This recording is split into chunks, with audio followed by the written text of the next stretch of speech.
જ્યાં આગળ વરસાદ જે છે તે જોવા મળી રહ્યો છે। આ તરફ 11 શહેરમાં તાપમાન 40 ડિગ્રીને પાર 43.8 ડિગ્રી સાથે સુરેન્દ્રનગર સૌથી ગરમ શહેર, અમદાવાદમાં 43.3 અને ગાંધીનગરમાં 43 ડિગ્રી ગરમી, રાજકોટમાં 42.9, અમરેલીમાં 42.3 ડિગ્રી, કંડલા એરપોર્ટ પર 42 ડિગ્રી તાપમાન, વલ્લભ વિદ્યાનગરમાં 41.7, ડીસામાં 41.6, વડોદરામાં 41.4 અને ભુજમાં 40.5 ડિગ્રી તાપમાન નોંધાયું છે। તો હજુ 24 કલાક 10થી વધુ જિલ્લામાં વરસાદની આગાહી, બાકી વિસ્તારમાં ગરમી હુક્કા બોલાવશે। ગુજરાતમાં વાતાવરણ હવે બદલાવાનું છે। હવે ધીમે ધીમે ગરમી ઘટશે, પવનની દિશા બદલાઈ જવાને કારણે રાજ્યના તાપમાનમાં ઘટાડો જોવા મળી રહ્યો છે। જોકે છેલ્લા 24 કલાકમાં રાજ્યના દરેક શહેરમાં મહત્તમ તાપમાનમાં 1.5 થી 2 ડિગ્રી સેલ્સિયસ સુધીનો ઘટાડો નોંધાયો છે। હવામાન વિભાગે 23 મેના રોજ પણ સૌરાષ્ટ્ર અને દક્ષિણ ગુજરાતમાં વરસાદની આગાહી કરી છે। મેઘ ગર્જના સાથે હળવાથી મધ્યમ વરસાદની વકી છે। 15 થી 20 કિલોમીટરની ઝડપે ફૂંકાઈ શકે છે પવન। ઉત્તર પાકિસ્તાન તરફ સાયક્લોનિક સિસ્ટમ અને ટર્ફ સક્રિય હોવાથી વરસાદની આગાહી છે। ત્યારે 23મી મેએ ક્યાં ક્યાં વરસાદ પડશે તેની વાત કરીએ તો ગીર સોમનાથ, અમરેલી, નવસારી, ડાંગ, દમણ, દાદરા નગર હવેલી, દીવ, તાપી, ભાવનગરમાં વરસાદ પડી શકે છે। તો બાકીના શહેરો ગરમ રહેશે। અમદાવાદમાં 43 ડિગ્રી સુધી તાપમાન રહેવાની આગાહી છે। इसमें जो डिस्ट्रिक्ट आज आ रहे हैं उसमें गिर सोमनाथ, अमरेली और दीव, सौराष्ट्र कच्छ में, और जो हमारा दक्षिण गुजरात में नवसारी, वलसाड, दमन, दादरा नगर हवेली और डांग के लिए दिया गया है। 23 तारीख में जो बारिश होगी इसमें ये डिस्ट्रिक्ट के साथ सौराष्ट्र कच्छ में भावनगर ऐड हो जाएगी और दक्षिण गुजरात में तापी डिस्ट्रिक्ट ऐड हो जाएगी। ગુજરાતમાં ડીઝલને લઈને નથી ખૂટી રહી લાઈન, પરસોત્તમ રૂપાલાએ કરી આપીલ। રાજ્યમાં ડીઝલને લઈને ખેડૂતો પડાપડી કરી રહ્યા છે। ડીઝલ નહીં મળતા ખેડૂતોને રાતભરના ઉજાગરા થઈ રહ્યા છે। અંબાજીમાં ખેડ અને કાપડીની સિઝન સમયે જ ડીઝલ માટે ખેડૂતોને ધક્કા ખાવાનો વારો આવ્યો છે। દાંતાના ભીમાળ ગામે ડીઝલનું ટેન્કર આવતા જ ટ્રેક્ટર, જીપ અને બાઇક સહિતના વાહનોની લાંબી કતારો જોવા મળી। પરિણામે ટોકન સિસ્ટમ શરૂ કરવી પડી। ખેતી ઉપરાંત આ વિસ્તારમાં મોટા પ્રમાણમાં ક્વોરીઓ આવેલી હોવાથી ડમ્પર, જેસીબી અને ટ્રેક્ટરો માટે ડીઝલની માંગ આકાશે આંબી છે। એકાએક માંગ વધી જતા પુરવઠો પ્રભાવિત થયો છે અને ખેડૂતોએ આકરા તાપ વચ્ચે ઊભા રહેવું પડી રહ્યું છે। ત્યારે દાંતાના કોંગ્રેસ ધારાસભ્ય કાંતિ ખરાડીએ તો ત્યાં સુધી આક્ષેપ લગાવ્યો કે અગાઉ ખેડૂતોને જોઈએ એટલું પેટ્રોલ ડીઝલ મળતું હતું, પરંતુ હવે 1 લીટર પણ મળતું નથી। અને હંમેશા કાયમી માટે પેટ્રોલ ડીઝલ જેમ જોઈએ મળતું હતું, બેરલના બેરલ ખેડૂતો ભરીને જતા હતા। આજની તારીખે એ દશા ખેડૂતોને ને ગરીબ પ્રજાની આવી છે કે 1 લીટરનું ડબલું લઈ જાય તો છતાં પંપ પર ડીઝલ પેટ્રોલ મળતું નથી। બીજી તરફ ભાવનગરના ત્રાપજ અલંગ હાઈવે પર આવેલા એચપી પેટ્રોલ પંપ પર ડીઝલ માટે લાંબી લાઈનો લાગી।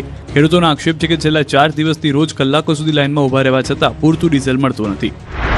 4 દિવસથી ડીઝલની લાઈનમાં ખેડૂત ઊભા, અમે હારે ઊભા 4 દી આવી કેમ કે ડીઝલ છે લાઈનમાં રહેવી 5 જણા 10 જણા ડીઝલ મળે તો ભાઈ પૂરો છે પાછા ઘરે વ્યા જાય। ખેડૂતની મુશ્કેલી પૂરેપૂરી।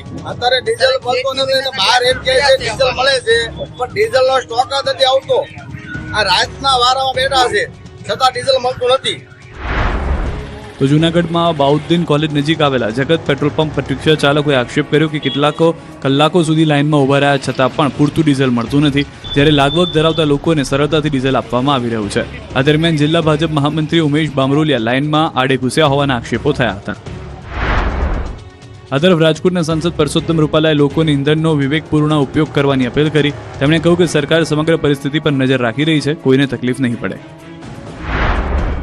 નાગરિકોને મારી 2 હાથ જોડીને વિનંતી છે કે આ વર્તમાન પરિસ્થિતિને કારણે અકળામણથી આપણે એમાં લાઈનો લગાડવામાં ન જોડાઈએ, આવતીકાલે શું થશે એવા ભયને કારણે, પરંતુ વિવેકપૂર્ણ રીતે ઉપયોગ કરીએ।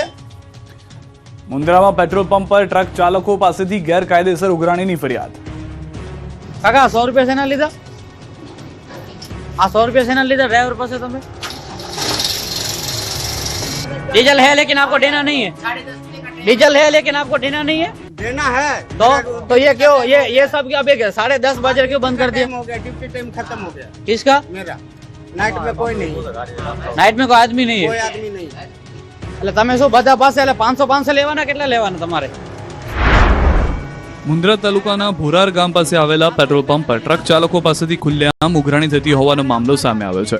વધુ પડતી માંગને લઈને ડીઝલ ખૂટી પડતા ટ્રક ડ્રાઈવરો પાસે 1000 થી 2000 રૂપિયાનું ડીઝલ ભરાવા બદલ વધારાના 100 થી 500 રૂપિયા માંગવામાં આવતા હોવાનો આક્ષેપ થયો છે. વધારાની રકમ આપ્યા બાદ જ ડીઝલ આપવામાં આવતો હોવાનો આક્ષેપ છે. ટ્રક ચાલકોની મજબૂરીનો ગેરફાયદો ઉઠાવવામાં આવતો હોવાના આરોપોને લઈને સ્થાનિકોમાં ભારે રોષ ફેલાયો છે. સમગ્ર મામલે પુરવઠા વિભાગ દ્વારા તાત્કાલિક તપાસ કરી જવાબદારો સામે કડક કાયદેસરની કાર્યવાહી કરવાની માંગ ઉઠી છે. તમે શું બધા પાસે એટલે 500 લેવાના, કેટલા લેવાના તમારે? 7/12 ઉતારા બતાવશું એટલે ખેડૂતને લાઇનમાં ઊભા રહ્યા વગર ડીઝલ મળશે. ખેડૂતોને સૌથી પહેલા ડીઝલ આપવા ખેડૂત કિસાન સંઘની માંગ. રાજ્યમાં કેટલાક જિલ્લામાં ડીઝલ માટે ખેડૂતોની લાંબી કતારો જોવા મળી રહી છે. આખો દિવસ ખેતરમાં પરસેવો પાડ્યા બાદ અડધી રાત્રે પણ ખેડૂતો ડીઝલની લાઇનમાં ઊભા રહેવા મજબૂર છે. એવામાં હવે ખંભાળિયામાં મામલતદારે પરિપત્ર જાહેર કર્યો છે કે ખુલ્લા પાત્રમાં ડીઝલ જોઈતું હોય તો ખેડૂત હોવાના પુરાવા આપવા પડશે. એટલું જ નહીં, જમીન અને ટ્રેક્ટર જેના નામે હશે એ વ્યક્તિએ પોતે ડીઝલ લેવા આવવું પડશે. ખેડૂતોએ આ પરિપત્ર સામે નારાજગી વ્યક્ત કરી છે. આ તરફ ભારતીય કિસાન સંઘે પણ માંગ કરી કે પુરાવા ભલે માંગો, પરંતુ પુરાવા આપ્યા પછી ખેડૂતને સૌથી પહેલા ડીઝલ આપો. એ પેટ્રોલ પંપના માલિકોને અથવા એ મામલતદારશ્રીને વિનંતી છે કે 7/12 લઈને આવ્યા પછી એ પાકો ખેડૂત છે તો એને અગ્રિમતા આપો, એને પહેલી લાઈનમાં ઊભો રાખો, ફટાક દઈને એનું ડીઝલ આપીને એને છોડો. સરકાર દ્વારા આવનાર દિવસોની અંદર જો ડીઝલની અંદર જે શોર્ટેજ ઊભી થવાનો વિષય છે તો ક્યાંક ના ક્યાંક ખેડૂતના નામે પણ ડબલા લઈને ઊભા રહેતા લોકો જોયા છે. કિસાન સંઘના મહામંત્રી અહીં જ ન અટક્યા. તેમણે તો સૌ નાગરિકોની સાથે સાથે સાધુ સંતો તથા લોક સાહિત્યકારોને વિનંતી કરી. કિસાન સંઘે અપીલ કરી કે કલાકારો હાલ ડાયરા બંધ કરે.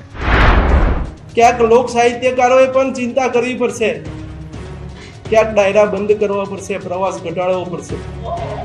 રાજ્યના મુખ્યમંત્રીશ્રીએ મંત્રીશ્રીઓને પણ આદેશ કર્યો છે કે બિનજરૂરી પ્રવાસ ઘટાડો. એ દિશામાં બધાએ વિચાર કરવો પડશે. આ તરફ દ્વારકાના ખેડૂતો ત્રાહિમામ પોકારી ઉઠ્યા છે, કારણ કે ડીઝલ માટે હવે 7/12 ઉતારા કઢાવવા માટેની લાઇનમાં ઊભા રહેવાનો વારો આવ્યો છે, જેના કારણે હાલાકી ઘટવાને બદલે વધી ગઈ છે. જરૂર હોય તો જ પંપ ઉપર આવવું અને સરકારશ્રીની સૂચના મુજબ હાલ ખેડૂતોને ખુલ્લા પાત્ર અને બેરલની અંદર ડીઝલનું વેચાણ કરવામાં આવી રહ્યું છે. તો એ બાબતે અમે અહીંયાથી યોગ્ય ખરાઈ થાય અને સાચા વ્યક્તિને જ ડીઝલનો જથ્થો મળે એ બાબતે સૂચના આપવામાં આવેલી છે. તો હાથમાં બધું લેવા પછી 4 કલાક થયા હજી વારો આવ્યો નથી અને આવીને ગમે ચીઠી લઈને વહી જાય. હાથબારનો બસ જોતા નથી અને કયો હતા કે આ તો આ રીતે જ હાલશે, વ્યવસ્થા કંઈ છે નહીં, કંઈ પણ વ્યવસ્થા થાય અને એ 10 લીટરમાં તમારે 12 વાગ્યા સુધી હજી વારો આવ્યો નથી. અમદાવાદના એસજી હાઈવે પરની કમર્શિયલ બિલ્ડિંગ ભડકે વળી. અમદાવાદમાં એસજી હાઈવે પરના કોર્પોરેટર રોડ પર સોલિસિટર બિલ્ડિંગના બી વિંગના 3જા માળે આવેલી કંપનીમાં આજે અચાનક આગ લાગી હતી. જે આગ 3જા માળેથી 4થા અને 5મા માળે સુધી પહોંચી ગઈ હતી. અચાનક આગ ફાટી નીકળતા સમગ્ર વિસ્તારમાં ભારે અફરાતફરી અને દોડધામનો માહોલ સર્જાયો. ઘટનાની ગંભીરતાને જોતા જ ફાયર વિભાગને આગની ઘટનાની જાણ કરવામાં આવી. ત્યારે શહેરના પોશ એરિયામાં આગ લાગવાની ઘટનામાં ફાયર વિભાગની ટીમની પોલ ખુલી ગઈ. એટલે કે ફાયરની ગાડીઓને 1 કિલોમીટરનું અંતર કાપતા 21 મિનિટ લાગી. પ્રાથમિક તપાસમાં શોર્ટ સર્કિટના કારણે આગ લાગી.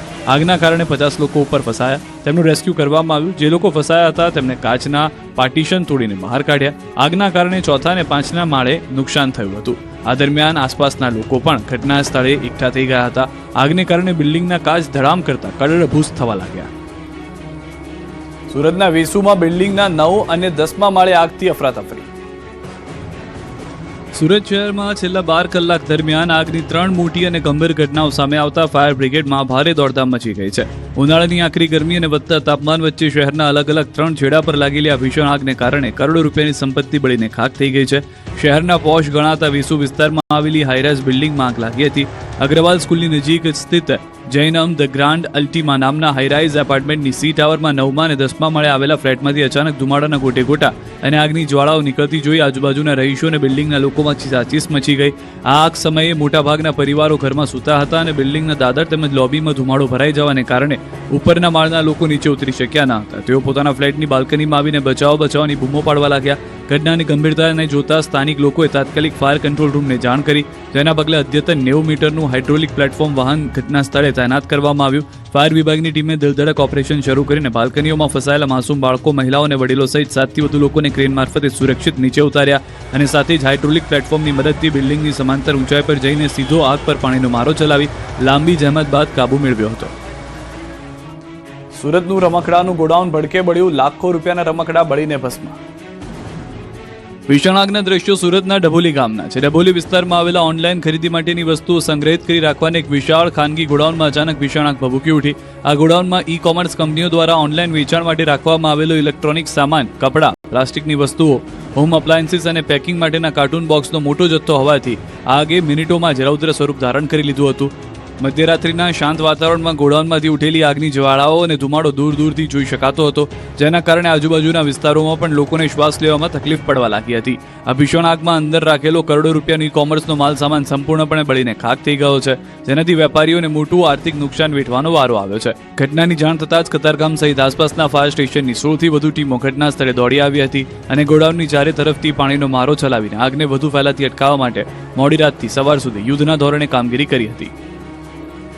કલોલના સાંતેજની ફેક્ટરી ભયંકર આગની ઘટના. મોટી આગ હોવાથી અમદાવાદ, ગાંધીનગર, કલોલના ફાયર ફાઇટરો ઘટના સ્થળે પહોંચ્યા. તેજદારીના ભાગરૂપે પોલીસ ઘટના સ્થળે પહોંચી અને લોકોને દૂર કર્યા. વધતી ગરમીને કારણે ફેક્ટરીમાં આગ વધી રહી છે. કલોલની સાંતેજમાં આવેલા ફેથ નામની વેક્સ બનાવતી કંપનીમાં ભીષણ આગ લાગી હતી.